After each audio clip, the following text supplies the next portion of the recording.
Oh my god, I didn't see you there. I was just waiting here for episode 5, and here it is.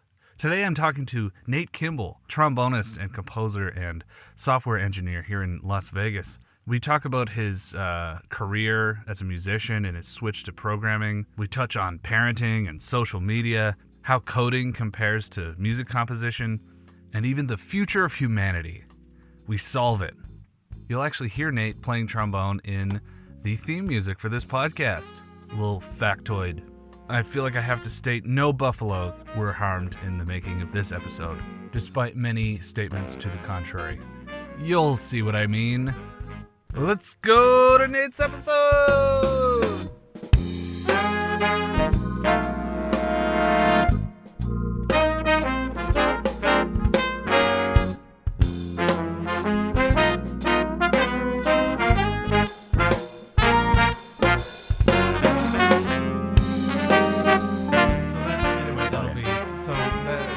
Talking to the trombonist from the opening theme music that we just heard.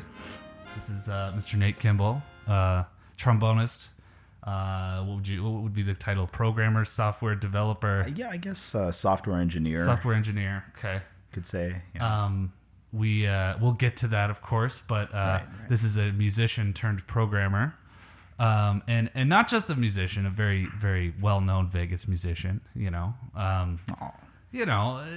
Looking through your stuff, I kind of like, I was like, I should brush up on stuff before I talk to him, and going through all your stuff, all your bio, all the music and stuff. It's like, this guy is like, he's a bad motherfucker, you know? Come on. He's a big boy. But, that's true. That is true. Basically, Nate Kimball, you're a Las Vegas native. Is that correct? Yeah. Born and raised. East Side, baby. East Side. Yep. Yeah. Okay. East Charleston and What's Lamb. What's your childhood address? Just kidding. Don't tell me. Well, now I grew up on the East Side, though. So back then, that was like a, kind of middle-class suburban neighborhood. And now that's where death happens. That's where death happens? Yeah. It's can you extrapolate that a little bit? Well, it's, I saw the neighborhood. I lived in the neighborhood while it was deteriorating. So my parents bought this house thinking that this was going to be a great area and all that. About 2 years after they bought the house, a freeway on-ramp was built directly behind our house. Oh. This was before I was classic. born. So that, as we know about, I mean, not all of us are civil engineers, but typically houses that are built right behind or right next to freeways don't really do that well. Plummet in value. Yeah, they plummet in value and quality and everything else. Yeah. And our house was no exception. Over the years, people moved out, other people moved in. Not to, I'm not making any like profiling kinds of things. Right. Just people who didn't take care of their stuff. Neighborhood went to shit. Yeah.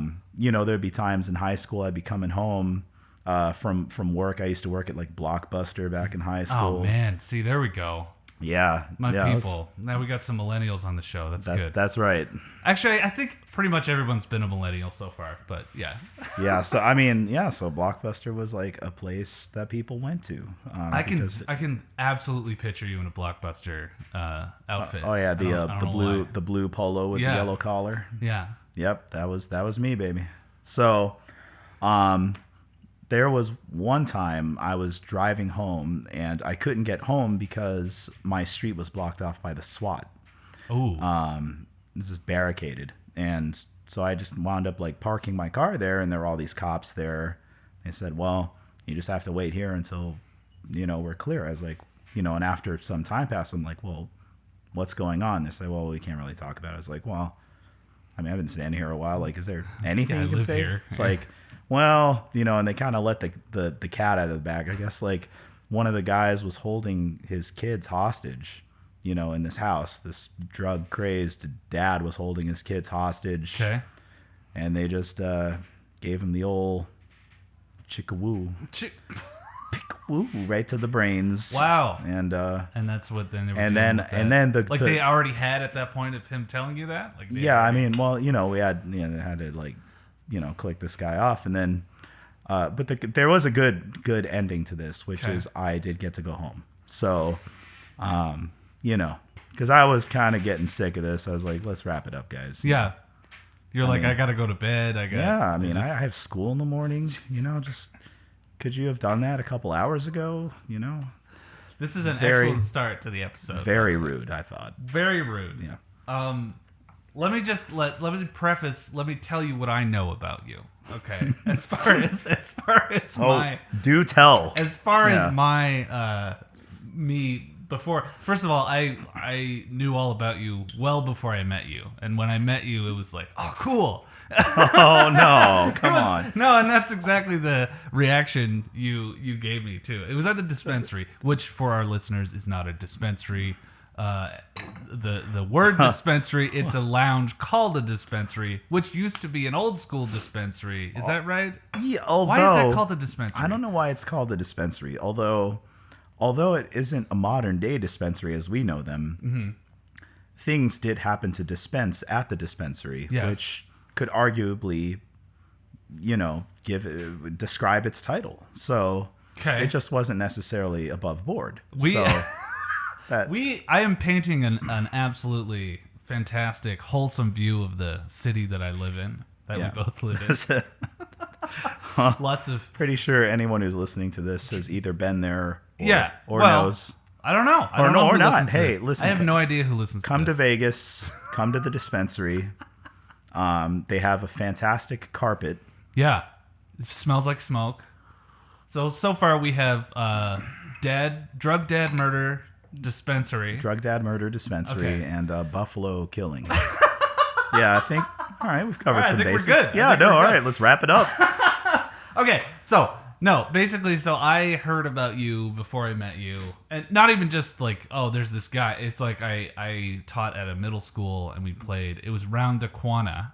Oh yeah, it was that's your right. Young players series. I don't even remember what I called them. Yeah, it was like the young. Yeah. It was. You wrote a bunch of stuff for music middle school for level. kids who play good. Yeah. Yeah. And it was it was a sectional, and I was you know, critiquing them on what they're playing, and I'm like, okay, so you do this, and I'm kind of like trying to read it, and I'm like, this is really hard.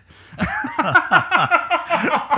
was like, I have to pay attention to this. You're not the first person, certainly not the first woodwind player to say that about my music. So. I was gonna say we'll get to that, but like, there's a lot of stuff where I'm like, are you one of these like brass players that just like gives the middle finger to woodwind players?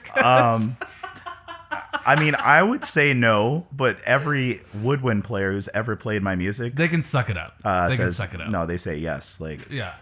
In fact, I believe one who shall remain nameless specifically said, "There's great music, but don't ever call me again." No, anyway, it's really good. It's good shit.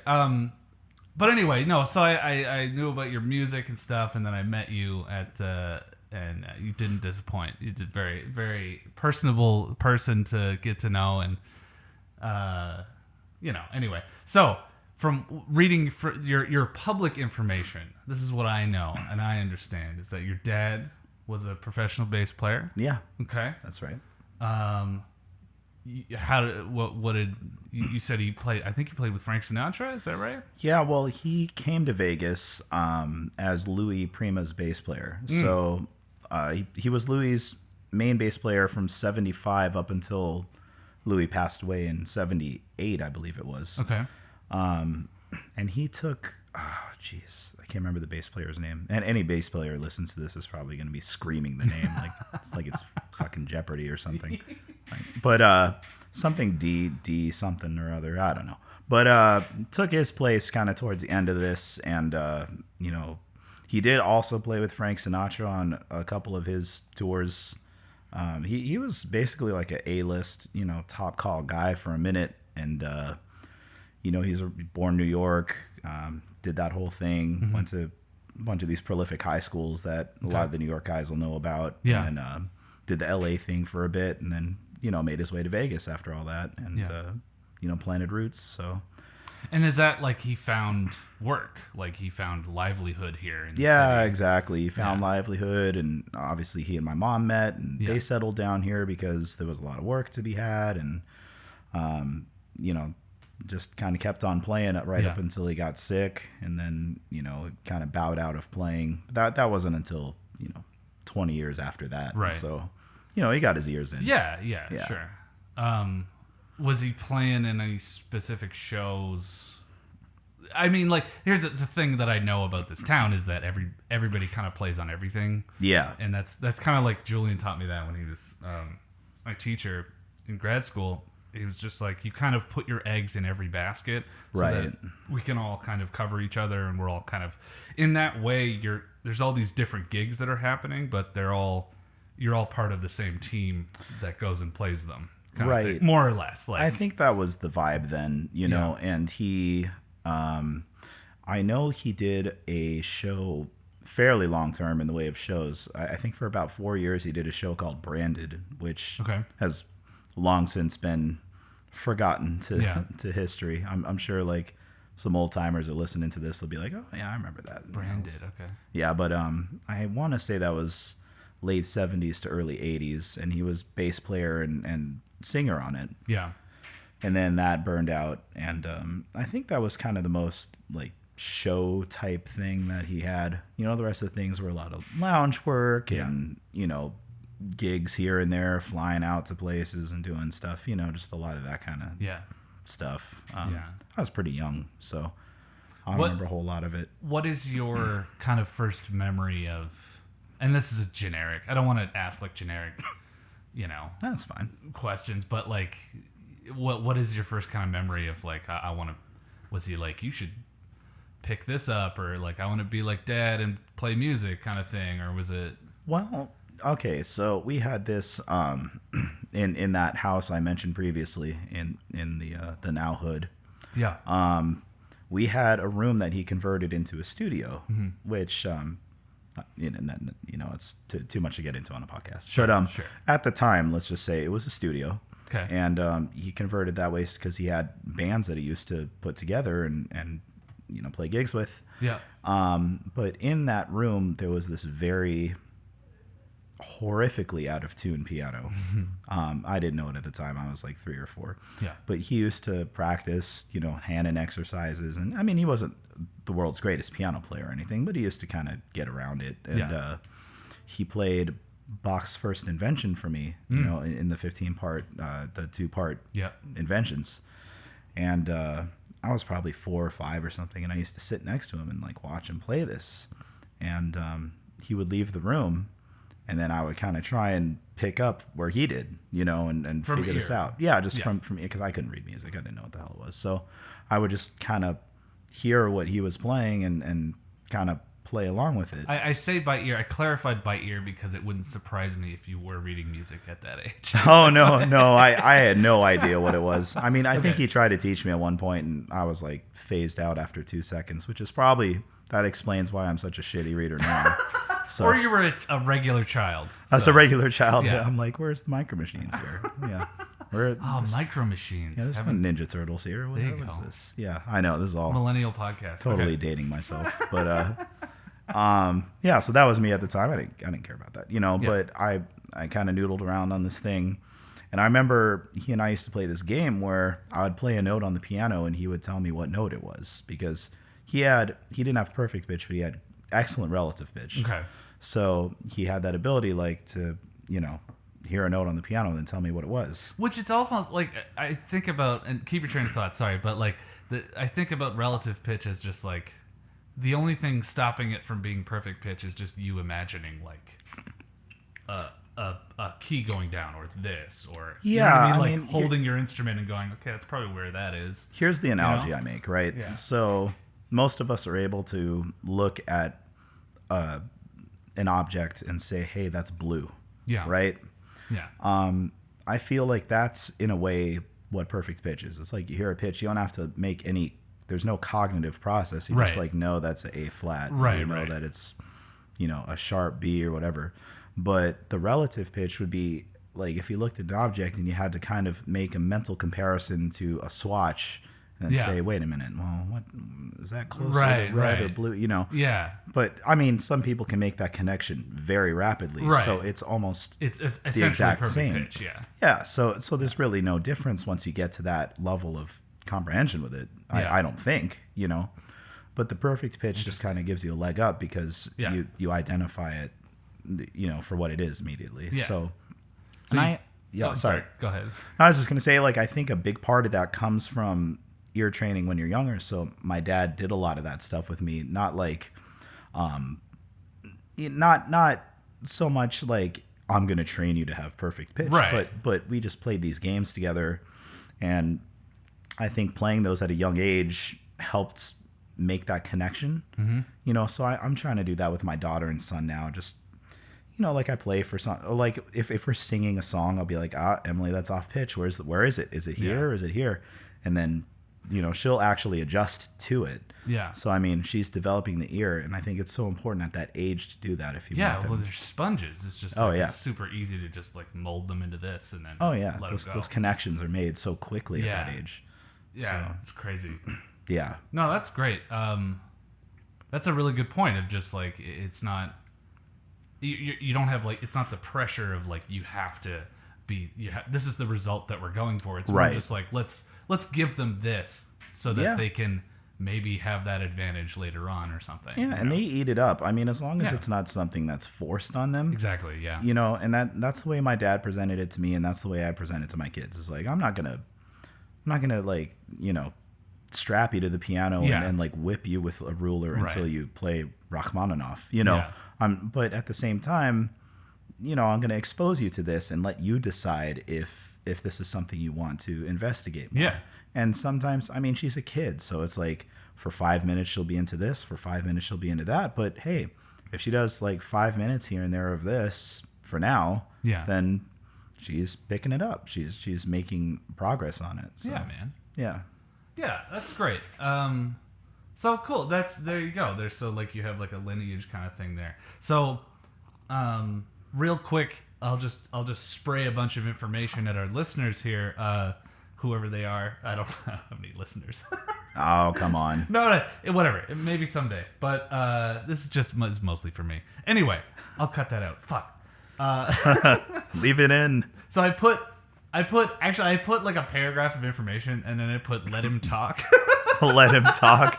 No, it's all right. No, you talk. Go ahead. No, but I'm just like this shows that I don't stick to the notes very much. So you're from Vegas. Your father's a bass player. Your career sort of as a musician, like you went to LVA. That's a Las Vegas Academy. It's a very well-known art school out here. You went to UNLV for a master's in composition. One of those. Oh, yeah. Now pointing to my master's degree. I do have one of those.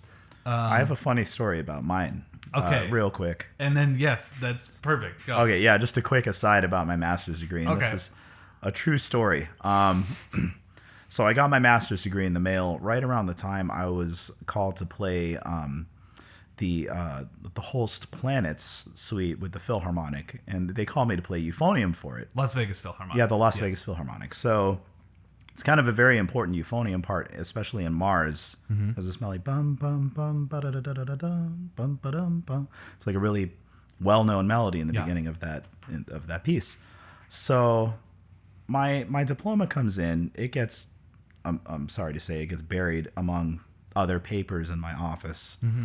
And the time comes I need to like practice this music. I print it all out. I'm practicing, etc., etc. I play the gig, everything's fine. I come back and I'm like, well, where's my diploma? So I'm looking through my music. And as it turns out, I accidentally printed the movement Uranus on the back of my master's degree. And this is I swear on my children, I did this. So now, forevermore. It's not even an 8x12, is it? Would it even fit? No, it did. It what just do you mean? Hang on. No. You skipped a few steps there. How did it end up in your printer? Because I grabbed a stack of what I thought was like reused.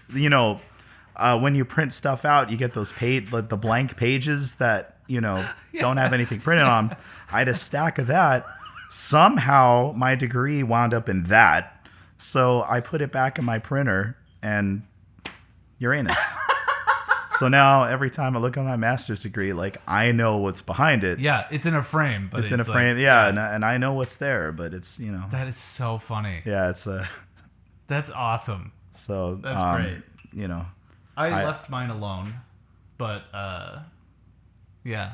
I apologize to... I wish there was something cool on the back of mine now. What should I print on the back of my degree? Is there something more offensive than Uranus? I don't know. Like Louis Armstrong Shine or... I don't know. Wow. That's hilarious. So it wasn't like a big statement. It was just like, oops. No, that was an oops. Yeah, I wasn't trying to like say anything to the department. This institutionalized education. I went through all that of my own volition.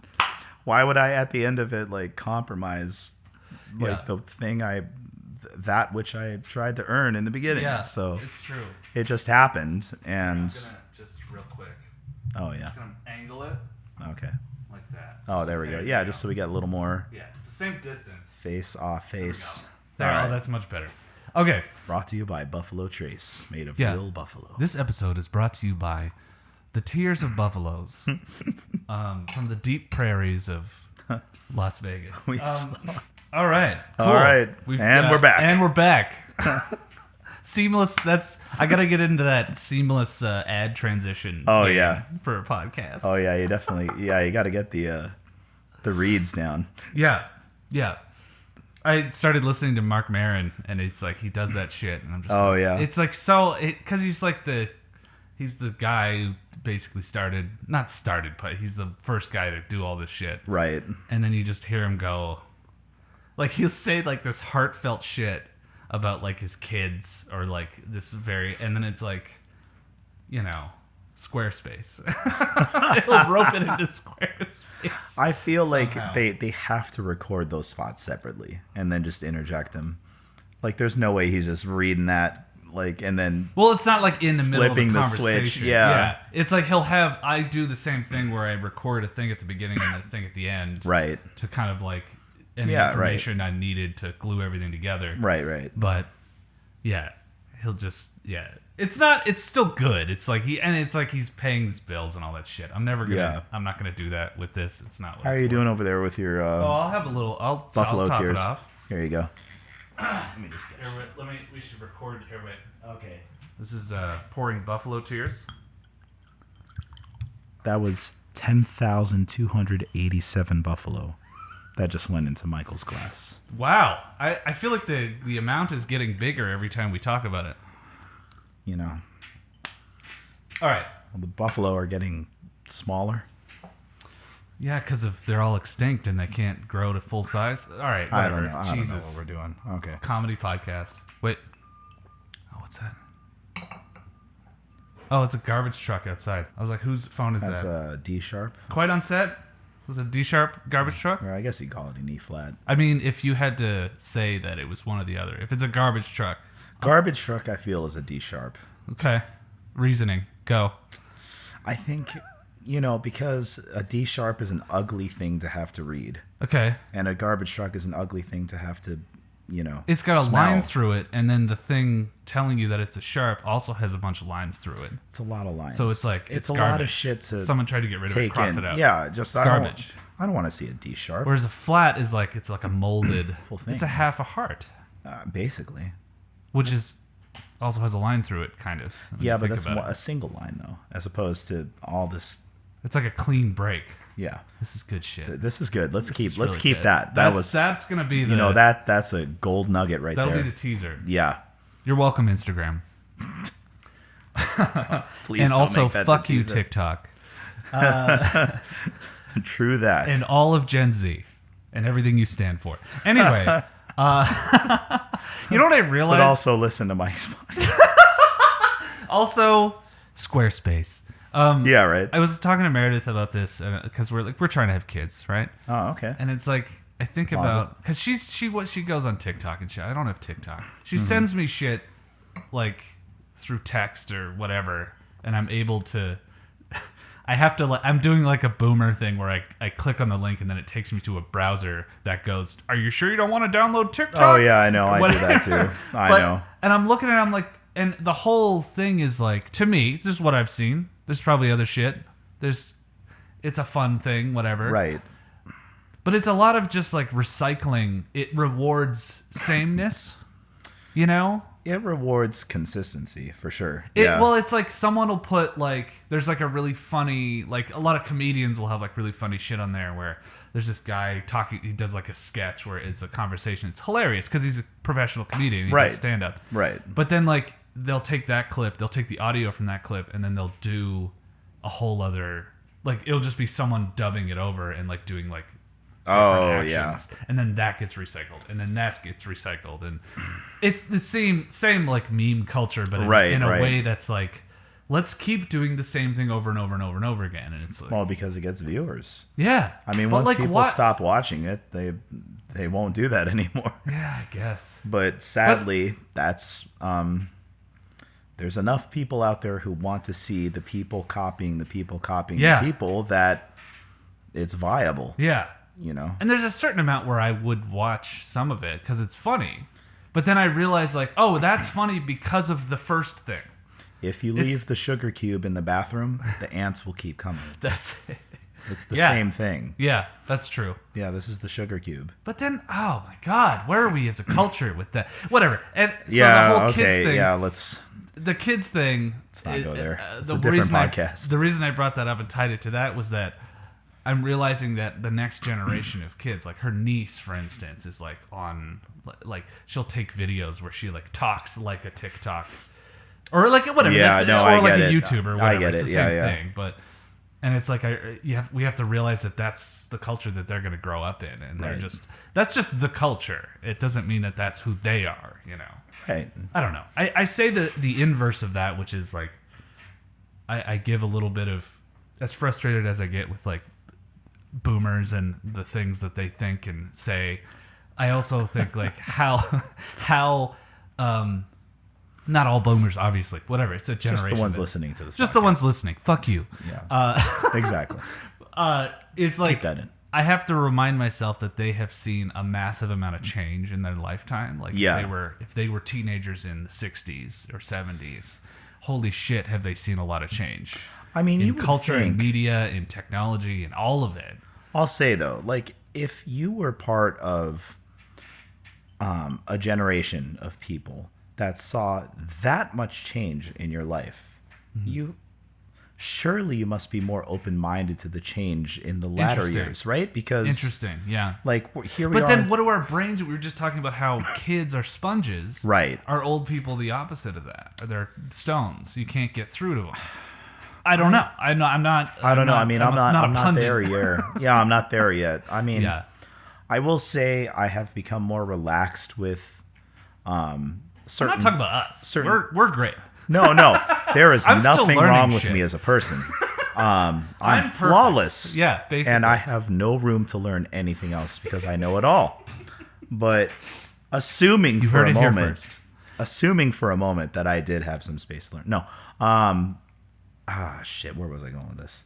I had a train of thought. And it was like, you think they'd be more open to... Yeah, we think they'd be more open. But, like, no, what I was going to say is, like, here I am. I'm approaching 40, you know, and I feel like I've become a little more soft about certain elements of my life, right? Like, whereas when I was 24, 25, 26, I was a go-getter. Like, I really... Like, I had this whole idea for all these things I wanted to do with music, and, you know, I'm trying to start a publishing company, and I'm writing all these charts and doing this and doing this, and, like, you know, really going for the jugular. And now not to say I'm not a go-getter, because, like, I feel like you're definitely a go-getter still. This whole career change thing was, like, it took an awful lot of work to do. Hell yeah. And, you know, there was a lot of sacrifice we had to make with the family and stuff like that. But at the same time... Now I'm not looking so much for like, how do I get to the next step? How do I get to the next step? It's like, I just got hired from Microsoft, you know, not too long ago. So, and I don't know if we want to get into all that, but we will. Okay.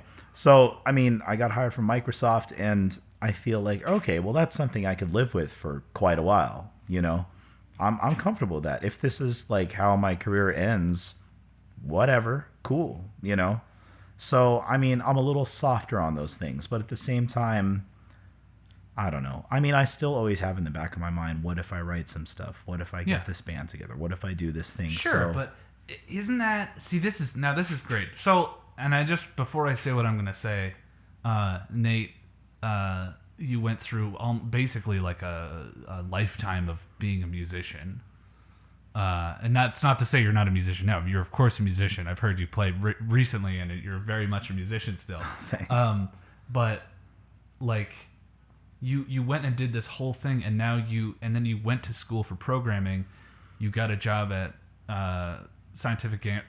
I don't have to dox your companies, but yeah, no, it's whatever. Fine, yeah. You worked for a gaming company out here in Vegas. Yeah. And then you got through these.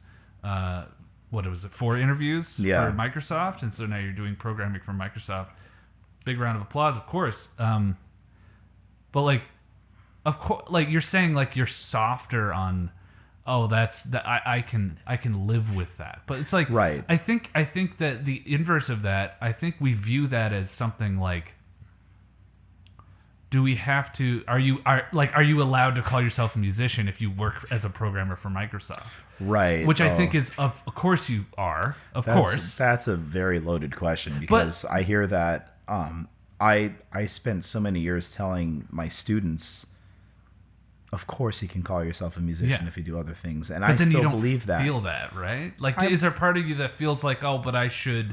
But me as the person saying that to you, me being the teacher, you being the student, should I be the person that is doing more with my music career or something like that? I think it's a decision that you have to make, you know? Yeah. I think there are people who do a lot less that feel more vindicated in calling themselves musicians.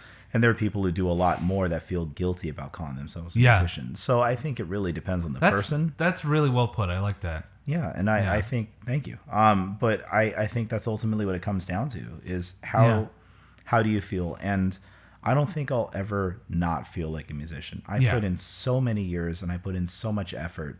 And well, you have all the proof that you're a musician, right? Well, I mean, I'm not. You know, that's the thing. Pile of proof. I'm not trying to like prove it to no. But I'm just saying, but, if anyone went asking, it's like, well, here I did this, and they go, yeah. I mean, as long as I can like still stand up and play the horn and you know, whatever, write something. You know, I still have all the skills and I maintain them to some degree. Yeah, I think that's acceptable. You know, I've known so many cats who are like, you know, decades older than me. Yeah, who made their fortunes doing other stuff.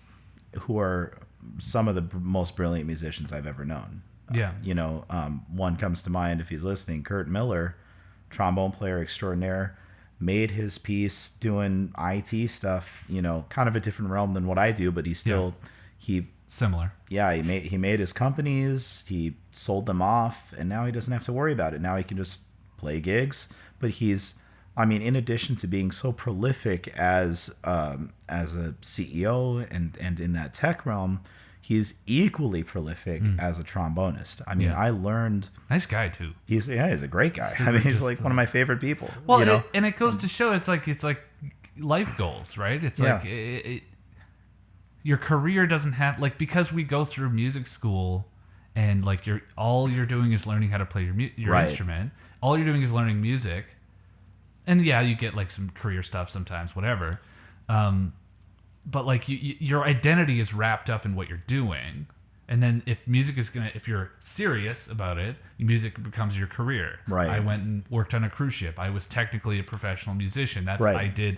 I thought of myself as, and I didn't feel like it at all the whole time. I was like, no, I'm just doing this job that happens to pay all my bills. Yeah, that's true. Like, at that point, if it's like if you're not calling yourself a professional musician, then what do you? Yeah, you know? like when the hell is it gonna? When are you gonna feel like you can? Am I satisfied with my music? No. Do I whatever all this stuff? Do I miss Windows? Yes, I miss Windows. Right? It's like it becomes like, am I gonna be happy when I have Windows? Am I gonna be happy when I have an IT company and I'm the CEO of, and I go and play a weekend gig, and like it's just all these little. I'm trying to like unravel myself a little bit with this podcast too. Like it's kind of selfish. But here's my takeaway. Yeah. Right. So I think, you can't reasonably pinpoint what will make you happy. Yeah. You know, in the long term. Yeah. You know, all you can do is say, hey, like if there's some part of my life I'm not happy with right now, I need to change it. Mm-hmm. And I knew for me that was being a career musician, Mm-hmm. you know, and I'm not saying this about all career musicians. I'm saying like there are a lot of guys who gig and do all those stuff and they're very happy with it. And I respect that so much. But for me, being in the show, you know, being in the Cirque du Soleil thing for so long and you know, maybe that was a big part of it, like being shut out of the greater world of music in Las Vegas and outside of that. Wait, what do you mean? Like, I mean, as far as after what happened, or like, or just... No, I think just being in that show for that long, which... You kind of lose track of the other stuff. Yeah, I lose track of the other stuff. I wasn't out there. That's working on a cruise ship. That's amazing, because I've never done any work for Cirque, and that's interesting that, because like I always thought of, like I've had a stack of like, you know, Cirque audition material on my iPad for a long time, and I always thought of it, my picture in my head is just like, oh, we'll move to Vegas. When my wife and I came out here, it's like, we know this person, I'm gonna go get a master's.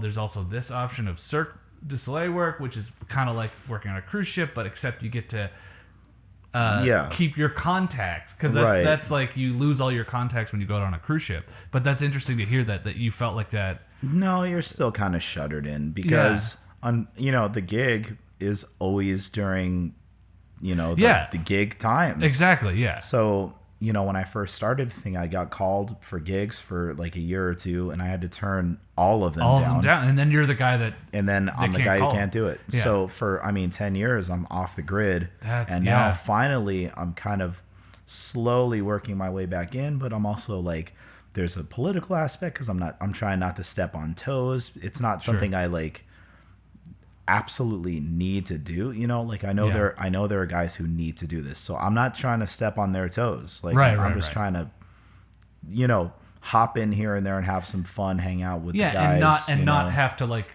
spend money to go play, exactly, like at least break even, exactly, thing, just like have fun, like do a couple things, bitch about the gig, you know. But that's like, what I'm discovering. Yeah, exactly. Yeah. Well, we played a Christmas gig, and it was like that. Exactly. It was a two-nighter, and it was one of the best weekends I've had. That's exactly what I want to do. Is like that kind of stuff. You know? And you get to I get to stand next to Miguel Rodriguez and listen to him play. It's like, all right. Exactly. You like play with all these killer cats who you know, and they're your friends, and it's like, they're tearing it up, and that made me so much more happy than knowing that I have that. If we did that same gig I don't know. Yeah, I think people listening, and I think you know what I mean. Yeah, but it's just interesting to. Yeah, we called Cirque the golden handcuffs. You know, they're the golden handcuffs. You know, they give you everything that you want, pay wise and benefits wise. It's everything that everyone on the other side of the hill would imagine as what they want for their lives. Well, and in the context of musicians, because musicians are so, what I'm discovering and hanging out with people that are programmers and software developers and all that shit, is like they're used to a better they're expecting a better life, of course, and we're used to just like eating shit, panhandling, basically, right? Like, absolutely. You have a gig, great. Like a friend of mine who worked on one of the ships, he talked to Joel Fromm at outside of Smalls, I think, or some place in New York when he was off the ship, and he was saying, "Oh, I just work on a cruise ship. It's just like this bullshit thing." And Joel was like, "No, that's great. Yeah, keep that. That's awesome." But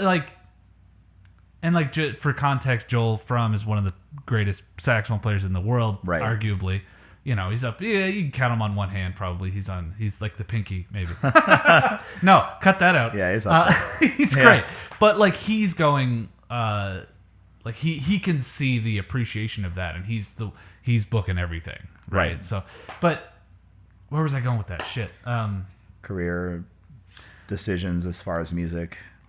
So what I'm discovering is like we settle for bullshit as musicians, and the thing is, it's like I understand people listening. Like if you're not a musician, this whole thing is about creative people, it's not to just sit and gripe about like, why doesn't anyone want to hear me play saxophone? Right? It's like, why would they? Right? Like, no, make something amazing. That's a very young thought. Yeah. And that's not at all what I'm thinking. It's like there's supply and demand, and I understand that, of course. But we have institutions set up to lead someone down a path of devoting your whole life to this one thing, expecting it to go somewhere because everyone's telling you you're amazing, you're going to go somewhere, you're going to do this.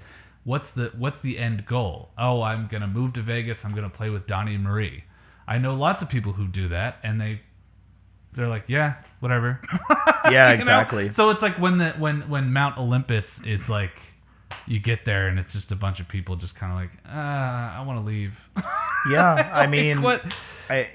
In essence, like that's so different than other professions is what I mean. That's kind of what happened with me. I hate to say it, is like, in my mind, Cirque du Soleil was the end all be all of being a musician in Vegas. For so many people, it is. For so many people. And I know that's like, if anyone's listening, they're like, well, I don't know about that. Well, I know Cirque isn't like necessarily it for everybody, but for a lot of people, they look at Cirque. Well, in the States, especially Canada and the United States, it's like you go to Montreal. They look at that and it's like, oh, that's the thing, Yeah. And so when I got that, it was like a very big deal. I mean, I felt like, holy shit, I made it. Like this is it, Well, and here's the thing, not to diminish what you should be proud of as a musician. I say all this shit about cruise ships, but I did it for 6 years. Looking back on what will be my past, I'll say like, oh, I played with some of the best musicians in Vegas on my compositions on a show on the Strip. Not everybody can say they did that. I think that's right. I think that's cool. But I'm also like, want to have a house someday. Yeah, exactly. I want to be able to afford kids and not like, whatever. Well, and I mean, okay, so that kind of goes back to like the idea of what is it that you're after, and you don't necessarily know that what you're going to want 10 years from now. Yeah. Right now, I mean, all you can do is like, I think the best decisions I've made have come from asking myself, what am I unhappy with right now? And that's true. That I can get to the answer quicker. Yeah, exactly. Because if there's something that I'm unhappy with right now, then I can sever that and change it. And even if the thing that I change is not ultimately the thing that makes me happy 10 years from now, it's at least a road. It's a goal. It's something to look at and say, let me see if this works. I mean, there are so many times I made those moves within the career of music, and I realized, oh, well, maybe this isn't the thing. Oh, maybe this isn't the thing. Oh, this thing makes me happy. I'll keep doing this, And the things that didn't make me happy, I just kind of cut them off. And I just was like, all right, well, I tried that, and that's not working, so I'll move on to the next thing. Yeah. And I think that's, in a way, at least one approach to life one can make as a musician is like, if there's something that's not making you happy, then don't do it anymore. Like, find something that does make you happy, or work towards something that's going to make you happy. I was going to say like that, working toward it, because I'm thinking right now there's these charts that someone's interested in making a fly-on show for a cruise ship, that because I did something else for someone else, they heard about it and they're like, can you do it for me? I'm in the middle of like negotiating price and deadlines and all that stuff. It's great. Which is great, but I don't know where the hell I'm going to find time to do it, is the only other thing. Right. So in saying like, oh, if you don't like what you're doing, don't do it. I'm kind of beholden to the paycheck that I will get from that. No, there's of course that aspect. But obviously you made that point in the second way you said that. Whatever. No, you're absolutely right. Yeah. I mean, you're gonna have to do something. Well, okay, but here's how many people get to write music charts for like a good amount of money? Exactly. You know what I mean? Like, yeah. So I've worked so long to get to the point where I can justify what I charge. Here's my counter argument. Okay, to that. Okay, is if, and this is to like every young person listening, every person our age listening, and I mean this from the bottom of my heart.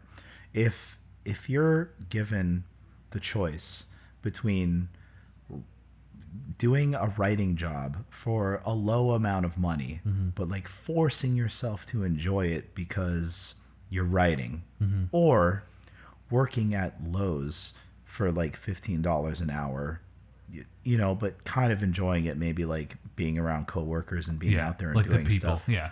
you know, and just doing something in this on the side. There is no shame in taking that job and enjoying it to your fullest. Yeah, Lowe's. Yeah. There's no shame in doing something like that, and you can still 100% call yourself a musician and do all the things you want to do, but still feel, you know, complete, having some sort of security in your life, some sort of paycheck, something that you can latch onto, so that the other stuff that you do musically is, you can take it or leave it. Yeah. You know what I mean? Yeah. Like that job gives you the power to do that. And if it's not Lowe's, find something that you do enjoy doing. You know, for me, that was computer science. Yeah. For other people, it might be something else. It might be teaching music, you know, if you can get into the collegiate or academic side. Or if you could teach in high schools, you know, for some people, that's the road. Some people, it's not music at all. They want to sell insurance or real estate or do mortgages or whatever it is. You are still a musician. Yeah.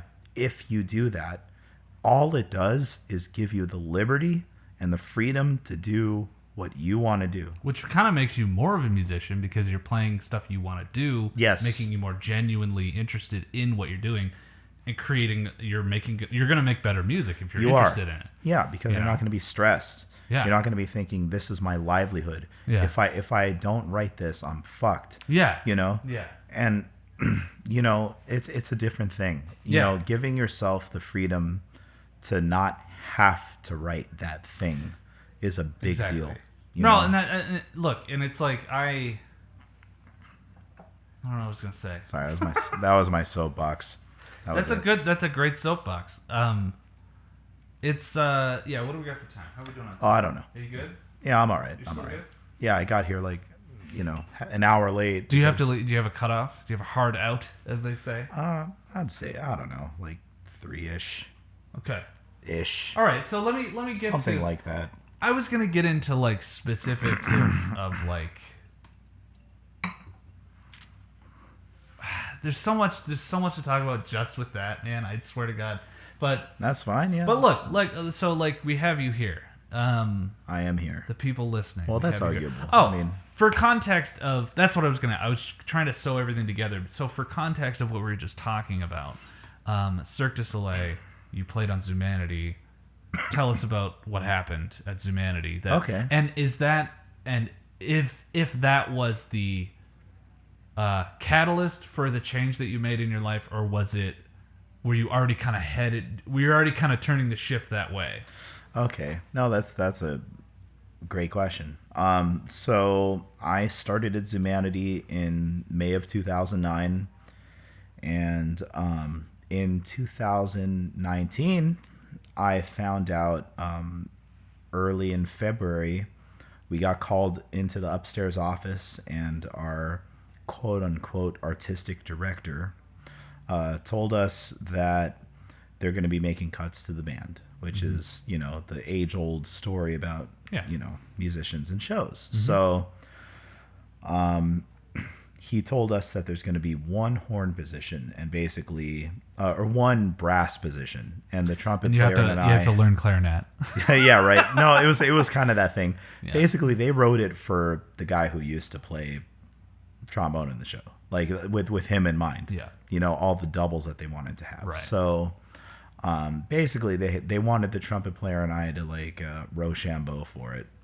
And I made can you imagine that shit? No, it's like terrible. Just as anyone listening doing a job where and I'm not, again, it's not like, oh, poor musicians, but it's like, and there are lots of other jobs where that happens, but it's just like, fuck that, man. That sucks. That just doesn't make it suck any less. Go ahead. Sorry. Yeah, no, that's fine. No, it was a shitty position, and I talked to my band leader for a while. He and I we're tight, and we're still tight. You know, he's a super cool guy. You know, we talked for a bit about it, and he's like, well, if it's something you think you want to do, make the pitch, you know. So I thought for a minute that might be, you know, it was a half-hearted thing, but I was like, all right, well, I made an appointment with the artistic director. I went into his office. I made my pitch. I said, hey, I play all of these instruments. You have me here. I've been here for 10 years, et cetera, et cetera. 10 years. At the time, yeah. And he's like, I said, I can do this. I mean, just let me know, and he basically told me, well, this position's going to be open internationally. So, I don't want you to make any presumptions about anything. He said, if you want this position, get in line. Yeah. And so basically I told him to go fuck himself. And, decided right then and there, I was like, well, I'm done with this shit. Well, yeah. I mean, I'm not going to, go through all that again. And I figured I was already, like you had asked about, like I was already kind of burning out on this. Mm-hmm. I was already, talking to my coworkers and saying like, what if I did computer science? Like, what if we did other stuff? Yeah. And we would talk about our imaginary lives outside of Cirque. And, I was like, it was a pivotal moment because I think I was so latched on to, to the golden handcuffs. Like I was so latched on to the comfort of the paycheck, of the benefits and all that. Like that.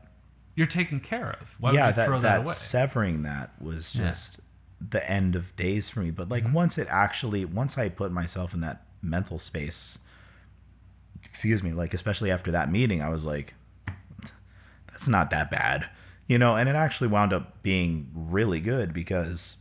What's not that bad? The offer being away from that, Okay, gotcha. Because it worked out in our case because I got approved for the unemployment benefits, and then there was the extra money that came in for unemployment and all that stuff. So like we actually did, thankfully, that carried me through my studies of computer science. This is during the pandemic. This is during the pandemic. Yeah. Okay. Yeah. So it was kind of a opportune timing, really, for all that to happen. Yeah. But to answer your question, Cirque du Soleil was definitely one of the big catalysts that drove me towards it. Although I was already kind of pivoting towards that. Mm-hmm. There were a few other things that happened which I could get into, but it's they're kind of controversial stories. Okay, I don't want to like piss people off or anything. Yeah, but, I want to be authentic, but it's like if you feel like it's like I don't know, then just don't. It's fine. I mean, it's still going to be a good episode. Right? No, I think if you know, and it's if you don't need to know. It's just one of those things that's out there, and people have opinions on it and whatever, But I would say the biggest driver, honestly, was just aside from Cirque du Soleil and all that stuff that went down, it was just my general feeling of like discontent with this all. Yeah. I was just like, shit, I'm playing the same shit every night. That's what I mean. Yeah. People always say, man, what a gift that you get to play art every night. You get to just play. But like, you take anything. Yeah. You take the guy that has to dust the Mona Lisa. He's gonna be pretty fucking sick of that painting. You know? Exactly. It's the same. It's the same thing. It's I mean, like I almost have to as far as the grass is greener argument, it's like freelance guys almost have it better because they at least every job they take is different. So it's getting back into that now. It's like, oh man, this is awesome. Like I'm walking into a situation. I don't know what we're going to be doing, but at least it's like with some cool cats who I love playing with and whatever, like we know we'll make it work. We trust each other to make this work somehow, so it's that part of it is so cool. Yeah. Cause now you have like this, you have the variety that you wanted while you were doing this gig, and you have the tech job that it gives you that security, and it's not like, don't let anybody. It's never. I've given up on being jealous of anyone because it's like, well, why don't, if anybody deserves a job at Microsoft, it's Nate Kimball. You know what I mean? Like, man. No, but and it's whatever. It's a blowing smoke up your ass, but a little bit. But it's like people who, we have sort of like a competitive. Creatives anywhere, like you, of course, you were always comparing yourself. You're always to other comparing people. yourself to others. So it's like, oh, why do they have this and I don't. It's like, well, don't just be excited that might be a future option for you if like you go down. You know what I mean? That's how I view it now. But yeah, no, I mean, for anyone listening, if they're just like, well, fuck this guy for having all these things. Well, it's like, I mean, okay, but like I worked hard for it. It's not like this shit fell into my lap. That's a given. That's a given. No, but I just want to make it astonishingly clear because that career change that I made, it wasn't just like, oh, well, let me take a boot camp course on like YouTube. You went to school. I earned another bachelor's as a 30-something. Yeah. Like it took 2 years for me to get that degree, and I studied that plus did other projects related to it on the side, which has like nothing to do with music as far as like how your mind works. So it's not like you were like I'm like learning how to. I'm doing like a Udemy course on mastering, which is like, oh, I already kind of know Logic or whatever. Right. That's not a comparison, but like that's so much like, oh, that's just let's expand your sphere out a little bit. You created a whole other sphere by going into programming, and now that kind of leads me to my next thing, my sort of last thing. How does like creating like programming and stuff like are there any similarities? Is it completely different than writing music or playing music? Is it like as far as like I understand programming, it's like you're setting up you're telling something what to do, right? Which is very much like writing an arrangement of giant steps or whatever, right? Yeah, absolutely. But like, what do you think? Like, what's the first thing that comes to mind with that? So I should preface this by saying like I can't give myself too much credit here because I did always have an interest in computers since I even basically when I. How dare you? I know. That's it. I'm leaving. You fucking phony. I know. This guy. You're a charlatan. You come in here playing your brass. With your hooping stick. But yeah, so I, ever since I decided, like I knew I wanted to write music, it was probably around the time I was like 11 or 12. I also was teaching myself programming at the time because I loved computers. So I was... Through what? What was the program at the time? Like, well, so... Windows 95. Yeah, it was Windows 95, AOL 3.0. What did we say when you got the job at Microsoft? You're like, you're part of the Clippy team or something? Oh, yeah. You're like, you didn't know what you're going to be doing. Yeah. You're going to find out you're a part of the Clippy reboot. Oh, my God. I'm going to listen to this podcast if that happens and just like cry. You're like you run the Instagram of Bill Gates' grandson or something. Oh my God. Gotta go through 4 interviews to do that. Remember that thing I said about not being happy with what you do? This is an example. We'll have a Where Are They Now episode. Where are they now? Nate Kimball wound up Yeah. making Clippy animations. Until he died. 5 days later. Clippy is... Yeah, anyway. Sorry. So, what were we talking about? I don't know. Oh, yeah. So, I took apart all of these, like, chat room scrambler apps. Like... This is when you were a kid? when I was, like, 11 or 12 or something. Okay. They were all written, like, Visual Basic or C or whatever, So, I was just kind of trying to learn all that. And then I got into web design, which at the time there wasn't really much to go on at the time. It was like HTML and like a little bit of JavaScript. So I was like learning HTML 1.0 stuff and making websites for people. I used to like make GeoCities and tripod sites for friends or for myself, like for, video game codes and stuff. I understood most of those words. Yeah. I mean, if you're like a millennial who also happened to be... I don't know who this is appealing to. It's anybody who. Here's the thing. Very niche crowd. It's not. You don't have to like know about music to hear what we're talking about. You don't have to know about programming. I think it's just like for whoever's listening who does know that stuff. It's like, oh, that's whatever. You know what I mean? Yeah. There's like one guy who's like, oh, I remember GeoCities. Yeah. But I'm 33 years old. Why do you sound like that? Yeah. I know. Why do I sound like this? Yeah, for anyone listening, I'm getting over like a cold type thing, so my voice is kind of gone. He's not an ogre. He's not an ogre person. I'm not an ogre person. Are you not entertained? Anyway. Are you not entertained? I can add like some effects to that if you want. Oh, that'd be good. Yeah, Do some fire. You could do the outro or something. I don't know. Okay. Yeah, I mean, with my like fucked up voice right now, that might kind of be cool. Yeah. This is Spice to meet you.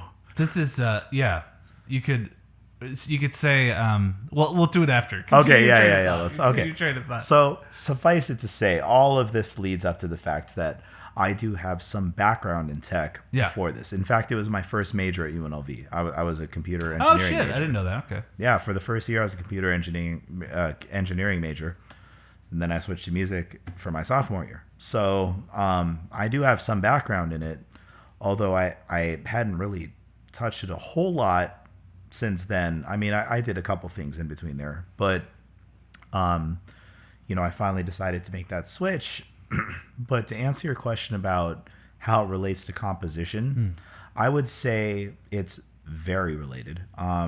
If composition is 2 parts creativity to 1 part logic, I would say that programming is like 2 parts logic to 1 part creativity. Okay, I like that a lot. So it's like composition, there is an amount of logic that has to go into the way that you tie things together, but there's a ton of creative freedom. There's flexibility. Yeah, with like tying it together in an organic way and making all of these creative choices as to how you want things to be layered or delayered or soloed or transitioned into and from and things like that. Whereas in programming, it's a little bit more formal, right? So you're on a blank slate and you have no idea what the hell you want to do, right? So let's say, I mean, and it's the same thing, blank manuscript paper. Yeah. What the hell am I going to write? Yeah. Same idea, right? So you could be crippled by possibility. Yeah. So like the approach is the same. You know, with composition as with programming, I kind of come up with an outline of something that like I want this to do. This is the end goal. Yeah. These are the things that I want to accomplish betwixt that. These are the ways I'll go about that. These are the instruments that will play. These are the functions I'll write, right? It's all the same sort of like sketch out, layout sort of mentality. Like the structure is very similar. Yeah, it's like I was gonna say form and structure. Yeah, the form and structure is a very big part of programming. Yeah. Right. So I mean, there are a lot of other layers to it, but like fundamentally, that's what it is. It's like you're coming up with a structure. I want a program that simulates a calculator or whatever, and I want to, have a simple GUI that people can punch numbers and it punches out calculations, right? So it's like you come up with a whole layout of what that's going to be like. Here's the GUI. Here are the functions that handle this. Here are the functions that handle that. Here's the separation of concerns that occurs. Same thing with a composition. I want to write a nonette. Here's what I'm going to arrange for 5 horns. Here's where I want these guys to be. Who's going to play melody? Yeah. Who's going to play? When's the counter line going to come in? When are all 5 of them going to be playing together? Is there going to be a soli? When's that going to happen? Yeah. Is there a shout? Whatever. However planning it all out. Yeah. Yeah. You like kind of sketch it out in your head or on paper. Yeah. So it's the same idea. It's just with computer science. It's almost like here's a way I like to tell it. It's like you have a very smart, like little brainiac kid, right? And he's just super willing to do whatever you ask him to do, but you have to tell him very, very specifically what you want him to do. And he's super efficient. He'll do it at light speed. Right. He'll do whatever it is you need done. He'll do it very quickly. 1 + 1, boom, done before you could even acknowledge a light beam has passed through your eyes. Yeah. But if you fuck up the instructions, he will take it so literally. Yeah. That you just have to like look at this kid and be like, why the hell did you do it that way? Yeah. And you realize every single time, 100% of the time, that it's your fault. Yeah.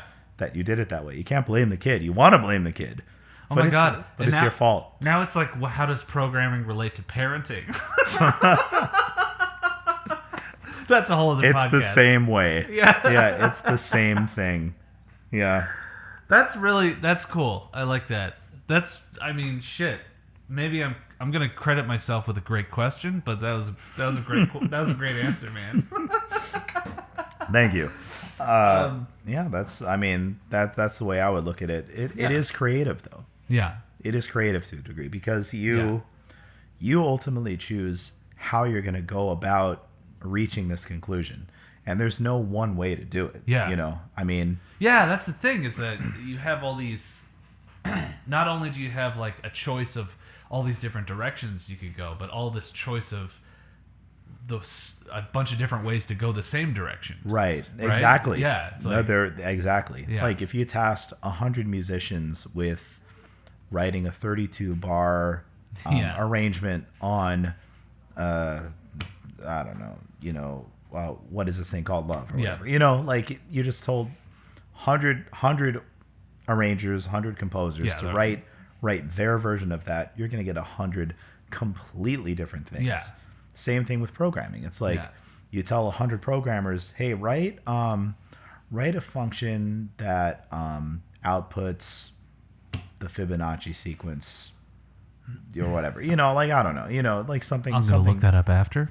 Okay, that's 1 + 1 is 2. 1 + 2 is 3. Oh, is that what that is? 5. Yeah, that's. Oh shit!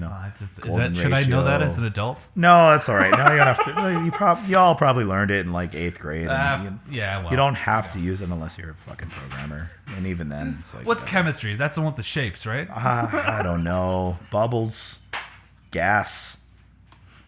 Yeah, but so like you have all these, you'll have a different output.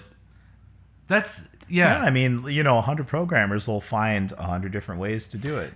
It's just like you think of program I'm thinking in my pop culture brain. It's like you think of like what's the most dry, like boring, like job or what? But it's like you think of like programming or like just getting this to do that. But it's actually like really what you're saying is like it's really like intuitive almost. It's like it's creative in that you have.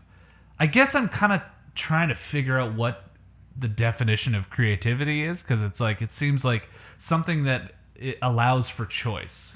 Yeah, and right, because if it was just this dry thing, it would be data entry. Exactly. Right, but we have somebody programmed a fucking AI to do that, right? Yeah, there's a reason why AIs can't successfully code. Is because it takes that human touch. So now here we are. What does it mean to be human? Is creativity what makes you human? I think so. I think the ability to analyze. I'm gonna be famous. No. I'm gonna win a fucking Emmy. What awards? Is there awards for podcasts? No, but that's interesting. Like, what do you? Because we're entering. Like, I'm reading shit like this shit. I haven't gotten to this one yet, but. I put a post-it that says 3 on it. He has 3 books. Yuval Noah Harari.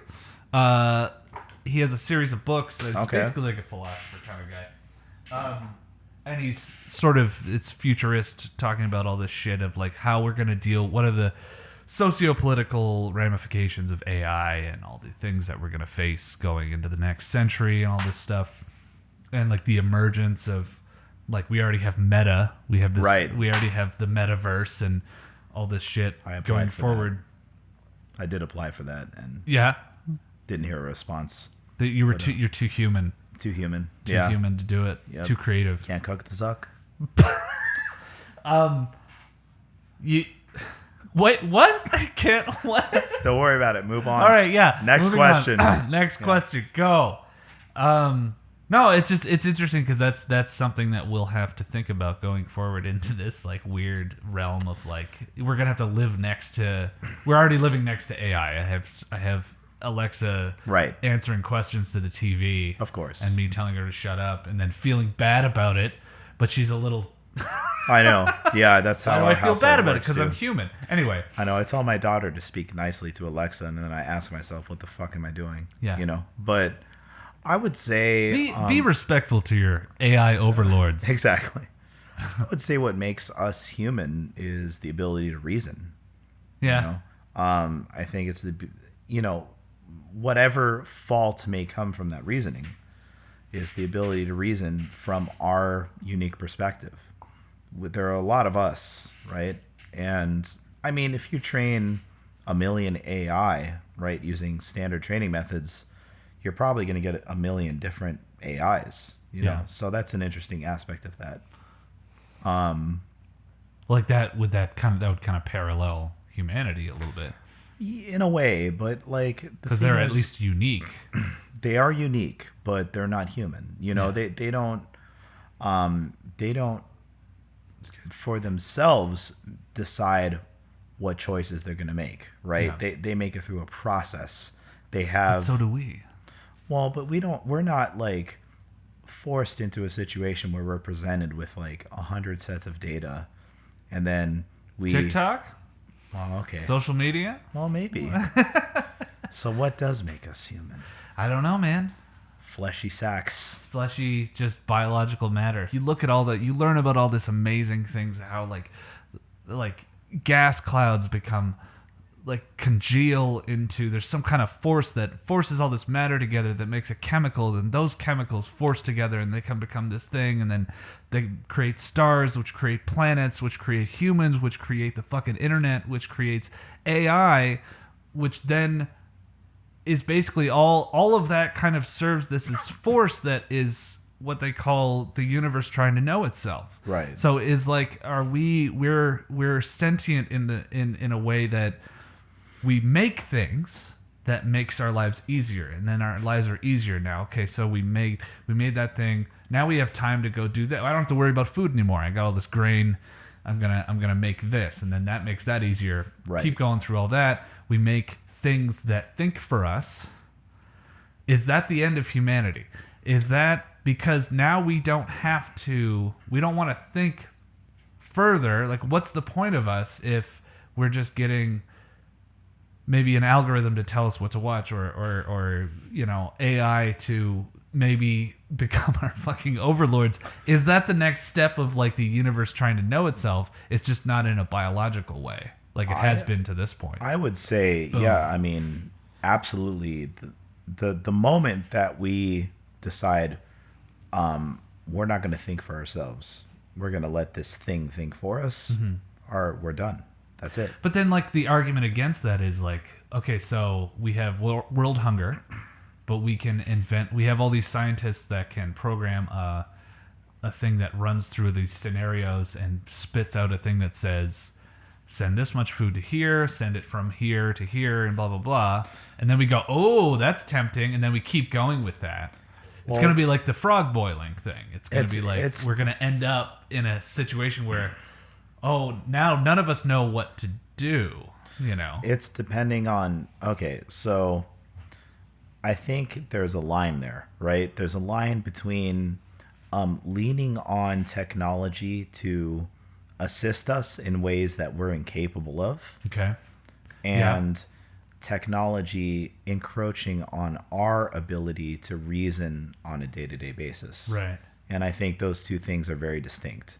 And I think a line does need to be drawn there. Like, I think social media is kind of a cancerous thing as far as our... That's a running theme in this podcast so far. The last episode we talked about this. Oh, okay. It was like, it's just, you have way too much information being... Yeah, it's just too much. I mean, we have this reward mechanism in our brains. Yes.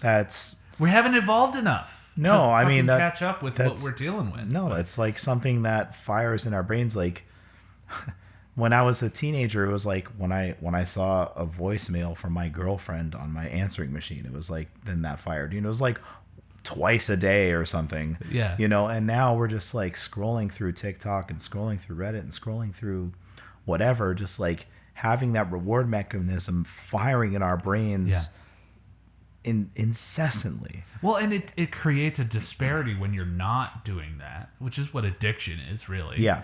Is like, now you're like, if you take away someone's phone, like, so if you left your phone here and then decided to not come back and get it, what would you do? Oh, right? Like, there's like look at how many problems that were just created from that because you're so adjusted to. Like, I left when I was a GA at UNLV, I left my fucking phone in the office. Yeah. And this is like Like, it's not even like call hike and he'll let you in. It's like no. He left the country. He was caught. Oh shit. And I didn't have my phone for like 5 or 6 days or something, which doesn't sound like a big deal. Like, who gives a shit? But when your whole life is wrapped up in that, it's a limb. And it's not the fact that I limb. have to go on Instagram. It's the fact that if something happened to me, Well, because this thing tethers us to the world. Yes. So I mean, the shitty thing about a phone is it serves such a practical purpose in addition to serving such a shitty purpose. Mm-hmm. So it's like this amalgamation of shittiness and practicality that makes it so justified in it being in our pockets. So I think that's what it is. It's like, here is a device that'll allow us to connect instantly with all of the people in our immediate network. Yeah. And that was a huge revolution. That was a huge groundbreaking thing. Mm-hmm. Because before, like, I don't know if some of you remember, like, being teenagers, but it was like, I got a girl's number and it was like I had to drive home and like wait until I could get to It's almost a ritual. Yeah, it was like... You remember when you would dial a number and you would memorize the motions? Yeah, like, exactly. I wouldn't know people's numbers, but I would know the motions to or the dial tone. You would remember like burp, burp, burp. Yeah, burp, yeah. Burp, burp. Well, maybe that's Mr. Pitch over here. I don't know. Well, yeah, whatever. But that's because of your training. It was because of my training. I trained on a phone. So, I mean, there was that kind of ritual to it, but once the cell phone came out, it was like, wow, we could like just dial each other up. Yeah. Like, you could have this thing in your pocket, and I'll have this thing in my pocket, and I call you, and you can pick up right away, and that's like unfathomable. Like, well, now you're in a room with a bunch of people. We're all in the same room. This is what the explosion of the last 10 years, 20 years, I guess. 20 probably. Yeah, probably 20, 30, 25, whatever. Of just like, we all turned the lights on. The lights were turned on, and nobody liked what they saw. Yeah. So we all went, I'm going to believe in flat Earth. Yeah, right. It's like, oh, here's the people that I can connect with, and whatever. And then we get this ironic, we're all connected, so now we're the furthest apart that we've ever been. Well, we're also suffering from overconnection. Yeah, for sure. overconnection, yeah. There are people who, historically, we should not have been connected to as much as we are now. Yeah. Like the Aunt Selma or whatever, like yeah. She's the one you're supposed to see like once every couple years. But now you see all of her shitty posts on Facebook, like, or Instagram, or God forbid TikTok, like once a week, and you're like, fucking Aunt Selma. Like, I really wish I didn't have to, like, absorb her reality as much as I have to. But here it is. That's a good Simpsons name drop too, because like I think Aunt Selma would probably. Oh yeah, she would be posting some bullshit. She would be posting some bullshit. Yeah, like swallowing cigarettes, talking like this.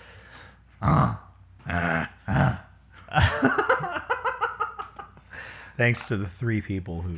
I legit want to have a podcast where we just quote Simpsons. D, Bart, D. All right. Lisa needs braces. Dental plan. Lisa needs I have braces. like it down to the key. Like I could fucking. I bet if we looked that clip up, I'd be at the same pitch. Yeah, no, that is the same pitch, pretty much. Yeah. All right, website or. Well, I mean, where's your music? Do you want people to listen to your music? I would imagine you probably would. Right?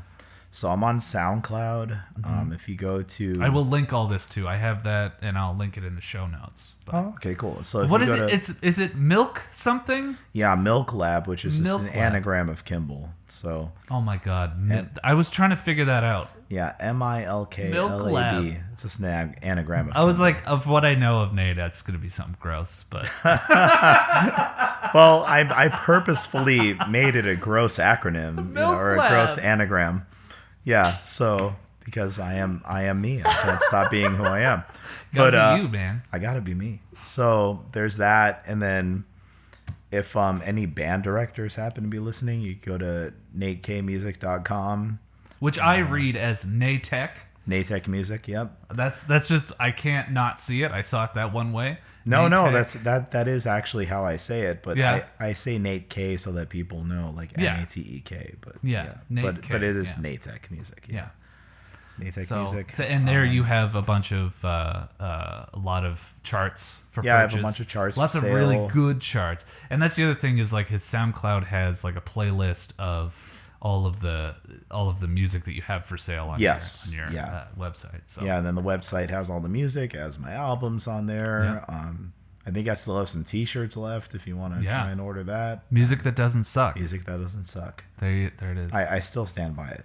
So Nate Kimball, thank you so much for being on my podcast. Thanks for having me. Yeah, thanks for bringing the Buffalo Tears. Anytime. They're not real Buffalo Tears. I'm always willing to slaughter an entire species if it means I get to talk to you for an hour.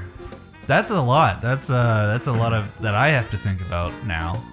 There you go. I have to live up to that. All right. All right, that was Nate Kimball, everybody. Make sure you check out his website at Nate K Music or Natech Music, as I see it and read it. Check out his music and compositions for big band and orchestra. And he also has a young ensemble jazz series, which are compositions targeted to a younger audience. So you band directors out there from all over the world, order his music. It's there for purchase, ready to go. Also, Milk Lab on SoundCloud to hear even more of his music. All right, thank you for listening. I owe you a better transition, so here it is. A unicorn. That's right. I'm riding a unicorn to episode 6. But Spicer, you might be saying to yourself, how can I tell it's a unicorn and not just a regular horse? Well, you've listened to this many episodes, so I hope that we have developed some trust between us. So just please believe me when I say it's a unicorn. It has a horn and sounds exactly like a horse. All right, gonna get up on the unicorn. All right, I'll see you later. Run like the wind, unicorn.